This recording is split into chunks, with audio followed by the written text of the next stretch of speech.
Hello and welcome to today's lesson. My name is MJ Brown. I'm a registered orthomolecular health practitioner, and I'm also a member of the Academy of Naturopaths and Naturotherapists of Canada. And on the heel of my last lesson, which was on managing high cholesterol, I want to dive a little deeper in understanding the mechanisms behind cholesterol and also the use of statin drugs. So let's take a look at the role of cholesterol in the body.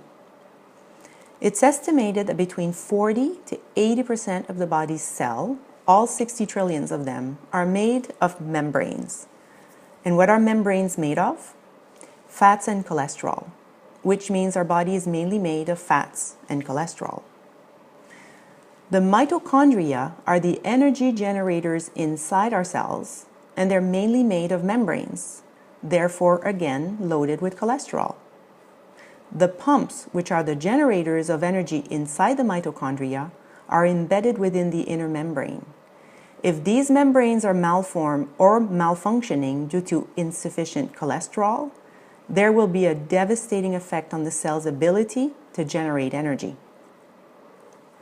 Statin drugs block CoQ10 from doing its job of generating energy inside the cells. Plus, it reduces cholesterol. The brain cannot work without cholesterol and CoQ10. So a brain will shrink if it doesn't have the proper fat content such as CoQ10, cholesterol, phospholipids, and essential fats. Dementia and Alzheimer's disease have had great responses to a high-fat ketogenic diet along with specific supplements. Now, I'm going to rock the boat a little bit here. So there is no such thing as good or bad cholesterol. There's just cholesterol. For instance, HDL takes cholesterol away from other tissues and brings it back to the liver for recycling or removal. And LDLs take cholesterol from the liver where it's manufactured and delivers it to the rest of the body. Why are LDLs viewed as bad cholesterol? Well, you tell me. LDLs are needed to deliver what's needed in other parts of the body, and this view is just really outdated. Let me explain what goes on with atherosclerosis or plaque buildup. Here's the sequence of how that works. So first, you have damage of the arteries by free radicals, either from lifestyle or diet. Could be smoking, a diet high in sugar and refined carbs, and refined fats also have damage effects. Once free radicals have caused the damage, the body will secrete fibrin, it's a protein, to go at the site for repair. But it won't be cholesterol that's going to stick first. It will be proteins, calcium, and unhealthy fats, such as, so some of the fats are stearic and palmitic acid and triglycerides, which are made by the liver from a high sugar and refined carbohydrate diet. So basically, the body will change sugar into bad fats, and sugar is what's bad in our diet and causing heart diseases. All these molecules are sticky, but not cholesterol. Cholesterol is quite slippery in nature, but it will get caught at the site, and it then becomes the cause in this process, well, from the conventional point of view, but not because it's right. Cholesterol itself isn't bad. It's what happened before it got to the site that needs to be addressed. Now let's continue. Now let's look at cholesterol testing. The usual tests that are done include total cholesterol, LDL, HDL, and triglycerides. But in order to get a much better picture of your cardio health, you should have measured the size and number of LDL particles, because they have small LDL particles and large fluffy LDL particles. The small dense LDLs are the ones that tend to accumulate in the arterial wall, the damaged arterial wall, more than the large ones. Another helpful marker to keep an eye on is triglycerides. They're not the same thing as cholesterol. Now, triglycerides will give you more insight about carbohydrate intake than your fat intake. Because remember, triglycerides are produced by an overconsumption of sugar and refined carbs. They're a marker of carbohydrate intolerance, where your body can't use all that's being consumed, and over time it will increase triglyceride production. If these are high, you're better served by reducing carb intake rather than fat or cholesterol intake. And according to some of the top cardiologists, the best predictors for heart disease risks are your ratio of triglycerides to HDL. In general, the lower your triglycerides and the higher the HDL, the lower the risk of heart disease. Notice that it has nothing to do with total cholesterol or LDL levels. An ideal ratio triglyceride to cholesterol is 2 or below, though some researchers say that below 3.5 is satisfactory. Another very important marker is actually C-reactive protein, or high sensitivity C-reactive protein. And finally, homocysteine levels are also very important. Here in Newfoundland, the labs don't test for homocysteine.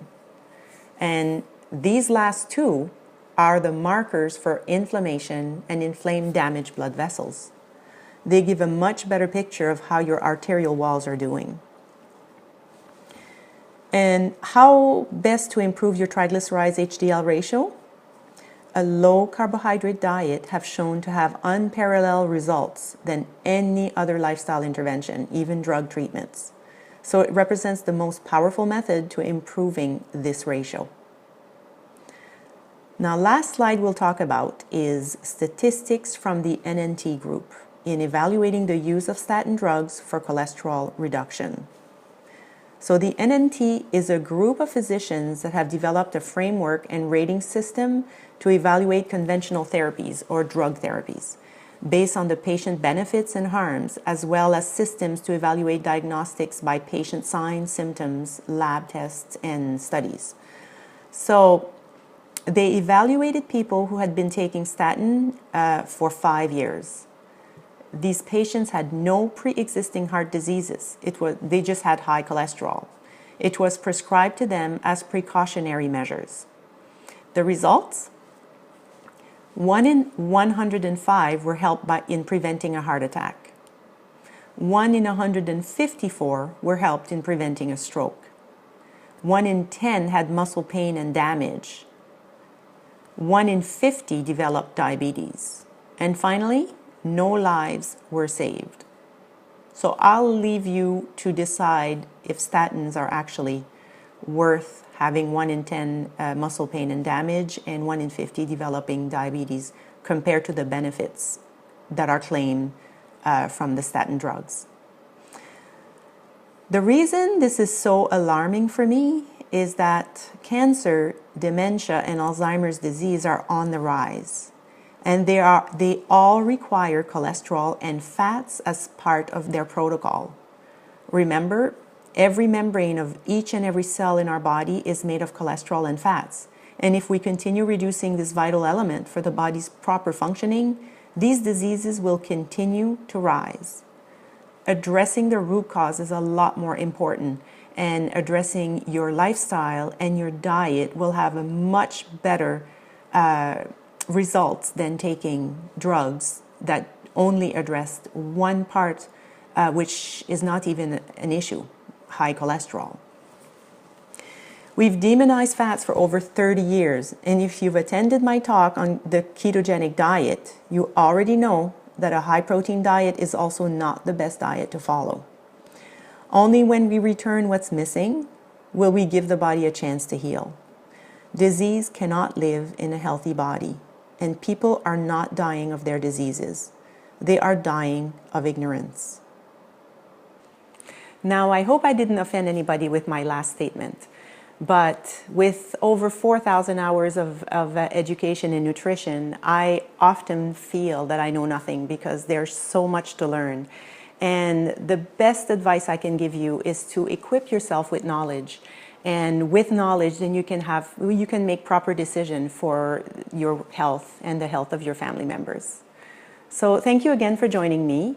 And if you have any questions, you can contact me. My information is attached to the video, and I look forward to hearing any of your questions, and hopefully you've learned a lot from this session today, and I look forward to seeing you in my next video.